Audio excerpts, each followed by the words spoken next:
neighborhood and buy you a big old house out in the suburbs.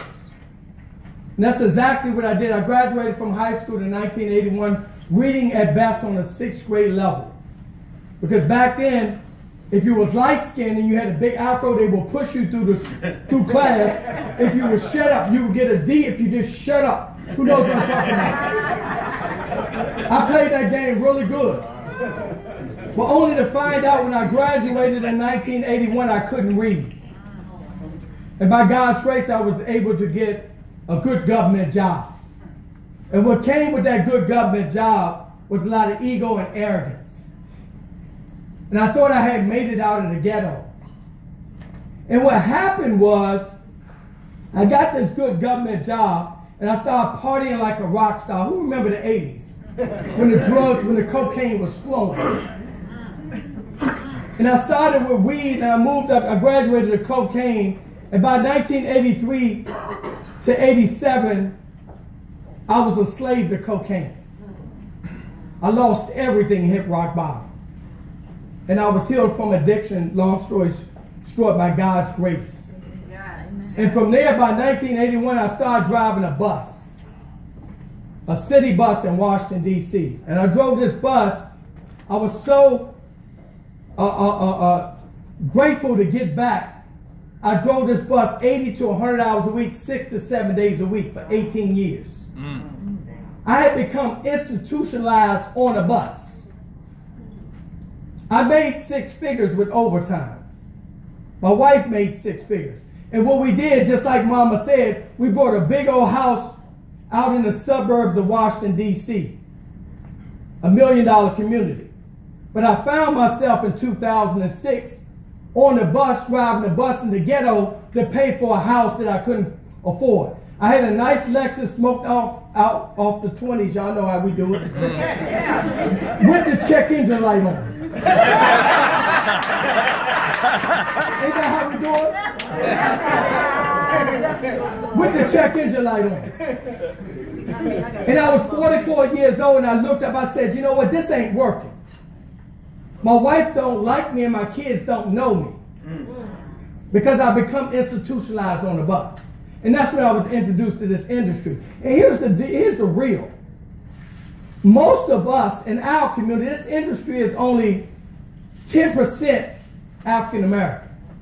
Right. Because we shun this industry. But this industry produced most millionaires than any other industry out there. There you go. Right. Are you guys with me? So I got involved with this industry in front of a trend. And here's what I can share with you. If you're ever able to get in front of a trend, you can make millions of dollars. It has nothing to do with your background. So I got in front of a trend 10 years ago, 11 years ago, and was able to retire me and my wife in 22 months. Right? From 2 6-figure income. We made millions in the industry. We wrote books. And then in 2013, I found myself traveling the country, speaking, making a ton of money. And here's what I can share with you. Success without significance is the ultimate for failure. Let me say that again. Success without significance is the ultimate failure. I had a bunch of money. I was traveling the country, speaking, signing autographs, went in for a routine physical and found out I had prostate cancer in my body. And right after that, I was introduced to this company called ID Life. And I tried the product. I'd never taken vitamins before in my day, before in my life. I was always taught that you can get what you need in the foods that you eat. Well, we all know the broccoli we eating today ain't the broccoli that Mom and them ate. Right. Yes or yes? Right. That's right.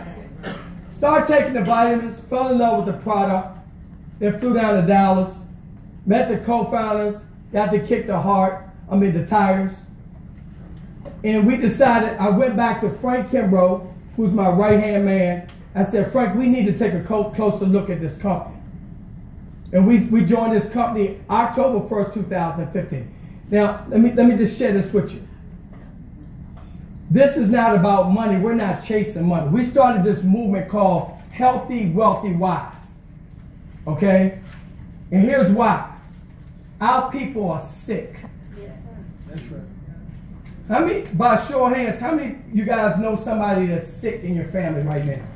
Prostate cancer, diabetes, okay, hypertension, okay? We have a solution. Our people, if I can be honest, are broke. Most of our people are broke, okay? And simply because we don't open our mind up to new possibilities. Say that, Stan. Okay? Say that again. We don't open our mind up to new possibilities. What worked back in the 90s don't work in 2017. Right. Okay? I have a PhD, public high school diploma, but I make more money than a praying surgeon.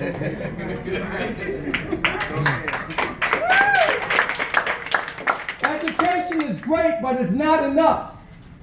It's not enough in 2017.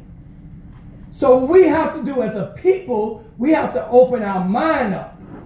If it makes sense, it makes dollars. Yes, sir. All right. And lastly is wisdom. Okay? Healthy, wealthy, wise. Wisdom. Most of our people can't afford to die. You're right. Wow. We have no life insurance and we have bad credit. So what I'm saying to you by a show of hands, who's a guest in the room? By a show of hands. What I'm sharing with you tonight is not to join ID Life, but join the movement. Because this is going to happen in Chicago with or without you. That's right. I promise you that. It's going to happen.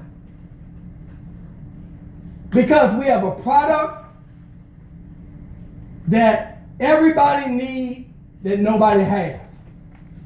We have an opportunity that everybody needs that nobody has. And because of the leadership in this room tonight, it's going to happen. So what I urge you to do, if this made sense, okay, I want you to get network marketing out your head.